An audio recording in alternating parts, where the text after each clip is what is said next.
Awesome. So we are here with Darren Vander Ark. He is in charge of secondary marketing for Players Home Funding Corporation. Thank you for joining us. You bet. Really just a couple of questions because I know your big focus is on current rates and, just helping the consumer kind of understanding what's going on in the market. So Sure. can you kind of chat about what changes the rates and why they're constantly changing? Well, most people think that the Federal Reserve, when they change interest rates, that the mortgage rates will automatically change that day. So it's fed by the media, it's fed by loan officers, even a lot of them, where they'll tell a borrower, well, hey, I think the Fed's going to drop rates next month, so Yeah. let's wait to lock. Well, the fact of the matter is the market for interest rates is always looking 5 years probably in the future. What do they expect the Fed to do over the next 5 years? How quickly will they get there? Yeah. And how will they get there? And as long as the Fed stays on that track, mortgage interest rates are pretty easy to determine. Yeah. The problem is things change. Unemployment reports come out, changes people's opinion on what the Fed might do. Inflation reports come out, changes the opinion on what the Fed might do. Yeah. So anytime these reports come out, when you're looking 5 years into the future, rates can change at any minute. Yeah. So people think, well, the Fed's going to cut their rates by half. A couple of months ago, they cut the rates by half. The next day, mortgage rates got worse. And over the next 90 days or 60 days, the interest rates actually went up by a full percentage point. And that's because the Fed cut the rates as expected, and the market expected that. Right. But what happened is the Fed commentary that went with it was more negative towards future changes. Okay. So then the market reacted and said, oh, well, now we're not seeing as many cuts in the future 5 years. Yeah. So the interest rates actually went up over that time. Yeah. So the expectation that a Fed cut is going to change interest rates immediately is a false flag, I will say. Yeah. Where consumers will call in and say, hey, I heard the Fed cut rates yesterday. Well, that's true, but for the last 6 months, everybody was expecting the Fed to cut rates. Right. So the Fed tries really hard to signal when they're going to cut rates and what they're going to do, Sure. so that the market isn't shocked. You'll Yeah. see a big interest rate move when the Fed doesn't do what's expected. Okay. That's good to know. So in general, rates can change. The other thing that consumers sometimes get confused by is thinking that rates are pretty static, and rates will change from day to day, hour to hour even. So we'll have multiple changes during the day at times. So if you're ever comparing your rates with us with a competitor, you want to make sure you're looking at the same time frame. So if you're calling rates with us this morning, you should be calling a competitor this morning, because if you call them in the afternoon, rates might be different for them as they would be different for us as well. Sure.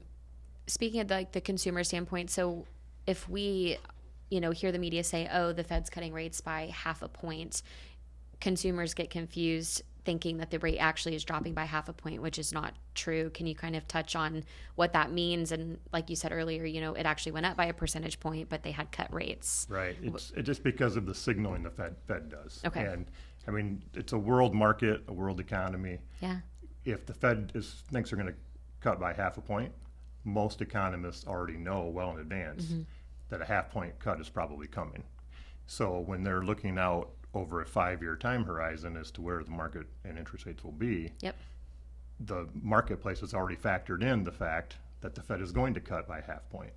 So when that rate cut actually happens from the Fed, the market's already priced that in for months in advance potentially. Sure. The bigger changes and the bigger swings will happen when the Fed has a news conference, and it's not the cutting that makes the change; it's the commentary that goes with it, projecting forward what they foresee happening down the road. Right. So they may have cut by a certain percentage, Yeah. and then a week later an unemployment report comes out that's better than expected. Okay. Well, that could change the perspective of economists as to what they project the Fed will do over Yeah. the next 5 years.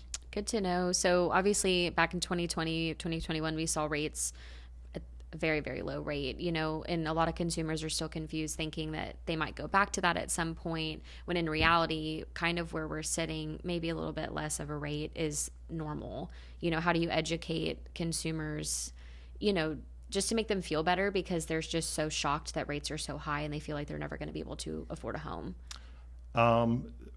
We had a very, very unique situation. I mean, even going Yeah. back to 2008, the housing crisis. Yes. And that's really where things started, is to keep the housing market afloat, keep the economy afloat. They had to keep cutting rates. Everybody refinanced Yep. into lower rates and lower rates. And things kind of came to a head after COVID because inflation kicked in. And when you have high inflation, the only way that the Fed really knows to fight inflation is through cutting of interest rates. Sure. Or, I'm sorry, raising of interest rates. Yep. So what we've seen over the past few years is them raise rates, because they're trying to slow down the growth of inflation. Yeah. And to do that, they're looking actually to slow down the economy slightly. The feeling was that they had inflation under control this summer. Yeah. The rates and mortgage rates improved with the anticipation that they would do cuts in the future. Yep. This fall, they actually did the cuts. But with that came in talk that inflation wasn't as under control as they thought. Yeah. And the cuts going into the future weren't going to be as aggressive. Sure. So then the rates went back up. So will we get back to the 3% interest rates? I mean, anything is possible. If we do, it's probably not a good sign for the economy in general. Yeah. So anybody wishing for those to come back, Yeah. you probably be Switching careful what you wish for for. a bad economy. No. Awesome. Let's talk about best practices for consumers, especially when it comes to buying a home. You know, there's really no time like the present. So let's just chat about best practices. Sure. Consumers want to get the best rate. And if you talk to loan officers, they may think, hey, we should wait, we should go now. But like I said, interest rates can change hour by hour. I mean, Yeah. it's a fluid market, and nobody knows the future. Yep. People may, like I said earlier, they may think, well, the Fed is going to cut rates in the future. I want to wait. Well, that doesn't necessarily mean the rates are going to go any lower. It's a matter of what's happening today, what's happening tomorrow, where is inflation going, where is unemployment going, and all those things lead into what the current interest rate would be.